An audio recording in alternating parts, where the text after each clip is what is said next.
सिक्किम में आगामी 10 अगस्त को मनाए जाने वाले द्वितीय आमा सम्मान दिवस और 9वें जन उन्मुक्ति दिवस को इस वर्ष अब तक के सबसे बड़े स्तर पर आयोजित होने जा रहे कार्यक्रमों में से एक माना जा रहा है। सिक्किम में पहले जहां इस कार्यक्रम को दक्षिण सिक्किम में नामची के भाईचुंग स्टेडियम में कराने की चर्चा थी, वहीं अंत में आते आते इसे पूर्वी सिक्किम और राज्य के प्रवेश द्वार रंफू के खेल मैदान में आयोजित करने का निर्णय लिया गया। बड़ी संख्या में लोगों की संभावित भागीदारी, बेहतर पार्किंग व्यवस्था और यातायात प्रबंधन को ध्यान में रखते हुए आयोजन स्थल में बदलाव किया गया है। इसके साथ ही जानकारी ये भी मिली कि क्योंकि नामची का भाईचुंग स्टेडियम एक उच्च स्तर का खेल का मैदान है, इसलिए इस स्टेडियम का उपयोग न करने का निर्णय लिया गया। रंफू मैदान में मंच निर्माण, बैठने की व्यवस्था, पार्किंग और अन्य आवश्यक तैयारियां युद्ध स्तर पर जारी हैं। तो क्या खास होने जा रहा है इस बार के आमा सम्मान दिवस और 9वें जन उन्मुक्ति दिवस में और किस प्रकार की तैयारियां हो रही हैं, जानिए हमारी इस विशेष रिपोर्ट में। नमस्कार, मैं हूं केवल तामंग और आप देख रहे हैं खबर समय Sikkim. There will only be one insignia. बीते 4 अगस्त को समान भवन में आयोजित समन्वय बैठक में सिक्किम के मुख्यमंत्री प्रेम सिंह तामंग ने कार्यक्रम की तैयारियों की समीक्षा करते हुए इसे माताओं के सम्मान को समर्पित एक ऐतिहासिक आयोजन बताया है। उन्होंने कहा कि सिक्किम की माताओं ने अपने त्याग, संघर्ष और प्रेम समर्पण से परिवार और समाज को मजबूत बनाया है, इसलिए कार्यक्रम उनके प्रति राज्य की कृतज्ञता व्यक्त करने का एक माध्यम है। मुख्यमंत्री ने सभी मंत्रियों, विधायकों, राजनीतिक सचिवों, अतिरिक्त राजनीतिक सचिवों, एसकेएम युवा मोर्चा, पार्टी कार्यकर्ताओं और संबंधित अधिकारियों से मिलकर कार्यक्रम को सफल बनाने की अपील की है। उन्होंने ये भी निर्देश दिया कि सभी लाभार्थियों और पुरस्कार विजेताओं का चयन पूरी तरह निष्पक्ष, पारदर्शी और बिना किसी पक्षपात के किया जाए।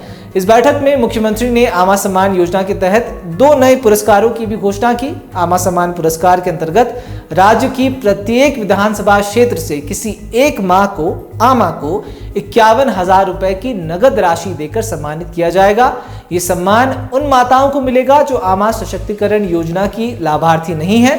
इसके साथ ही प्रगतिशील आमा पुरस्कार की भी शुरुआत की गई है। इस पुरस्कार के तहत उन 3 माताओं को सम्मानित किया जाएगा जिन्होंने आमा सशक्तिकरण योजना से प्राप्त आर्थिक सहायता का सबसे प्रेरणादायक और प्रभावी उपयोग किया है, ऐसी जानकारी दी गई है। अब प्रथम पुरस्कार के रूप में इस श्रेणी में 5 लाख रुपए, द्वितीय पुरस्कार 3 लाख रुपए और तृतीय पुरस्कार यानी कि थर्ड प्राइज 2 लाख रुपए दिए जाएंगे। इसके अलावा इस वर्ष स्टेट बैंक ऑफ सिक्किम ने भी माताओं के वित्तीय सशक्तिकरण को प्रोत्साहित करने के लिए बेस्ट आमा अकाउंट होल्डर्स अवार्ड शुरू किया है।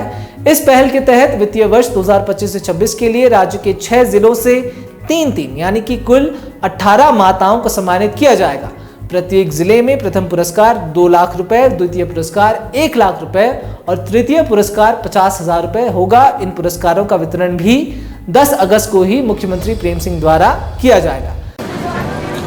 बाहर की भागदौड़ अब नहीं तोड़ेगा आपके घर का सुकून।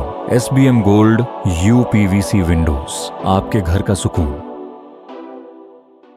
स्टेट बैंक ऑफ सिक्किम का कहना है कि यह पहल महिलाओं में वित्तीय अनुशासन, आर्थिक आत्मनिर्भरता और वित्तीय समावेशन को बढ़ावा देने की दिशा में एक महत्वपूर्ण कदम है। इस बीच सिक्किम के अंग्रेजी दैनिक सिक्किम एक्सप्रेस में भी प्रकाशित एक रिपोर्ट के अनुसार मुख्यमंत्री के राजनीतिक सचिव एवं एसकेएम प्रवक्ता विकास बस्टर ने बताया कि सरकार और एसकेएम पार्टी दोनों इस महत्वपूर्ण आयोजन को सफल बनाने के लिए पूरी तरह तैयार है। उन्होंने कहा कि आमा सम्मान दिवस समाज कल्याण विभाग का सरकारी कार्यक्रम है, लेकिन इसका आयोजन जन उन्मुक्ति दिवस के साथ होने के कारण पार्टी कार्यकर्ता भी इसकी सफलता सुनिश्चित करने में सक्रिय भूमिका निभा रहे हैं। वहीं मुख्यमंत्री के राजनीतिक सचिव एवं एसकेएम प्रवक्ता जेकब खालिंग ने भी बताया कि 10 अगस्त पार्टी के लिए एक ऐतिहासिक महत्व का दिन है। जेकब खालिंग के अनुसार ये वही दिन है जब मुख्यमंत्री और एसकेएम पार्टी अध्यक्ष प्रेम सिंह तामंग राजनीतिक साजिश के तहत जेल भेजे जाने के बाद रिहा हुए थे, ऐसा इस रिपोर्ट में लिखा गया है। अब यहाँ उन्होंने ये भी बताया है कि पहले पार्टी इस दिन अपने नेता का सम्मान करना चाहती थी, लेकिन मुख्यमंत्री ने इस अवसर को सिक्किम की माताओं को समर्पित करने का निर्णय लिया और इसी सोच से आमा सम्मान दिवस की शुरुआत हुई। उन्होंने ये भी कहा कि भाईचुंग स्टेडियम अंतर्राष्ट्रीय स्तर की खेल सुविधा है, इसलिए खेल गतिविधियों को प्रभावित न करने के उद्देश्य से कार्यक्रम को रंफू स्थानांतरित किया गया है। साथ ही उन्होंने भरोसा भी दिलाया कि कार्यक्रम के दिन यातायात और अन्य व्यवस्थाओं को सुचारू बनाए रखने के लिए सभी आवश्यक कदम उठाए जाएंगे।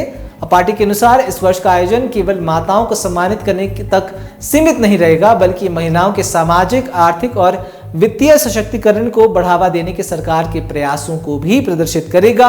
एक और जहां सरकार नई पुरस्कार योजनाओं के माध्यम से प्रेरणादायक माताओं को सम्मानित करेगी, वहीं दूसरी ओर स्टेट बैंक ऑफ सिक्किम महिलाओं में वित्तीय अनुशासन और आत्मनिर्भरता को प्रोत्साहित करेगा। ऐसे में आगामी 10 अगस्त को रंफू खेल मैदान में होने वाला ये समारोह सामाजिक सम्मान, महिला सशक्तिकरण और जन भागीदारी का एक महत्वपूर्ण राज्य स्तरीय आयोजन बनने जा रहा है। आपकी इस पर क्या राय है? क्या इस स्तर पर भारत के अन्य किसी राज्य में माताओं के लिए ऐसे कार्यक्रम होते हैं? हमें अपने विचार जरूर बताइए और देखते रहिए खबर समय सिक्किम, हर समय खबर समय। धन्यवाद। Elevate your career at IIHM Siliguri, organizers of the International Young Chef Olympiad. Earn a degree with placements in France and Mauritius. Now in Kalimpong,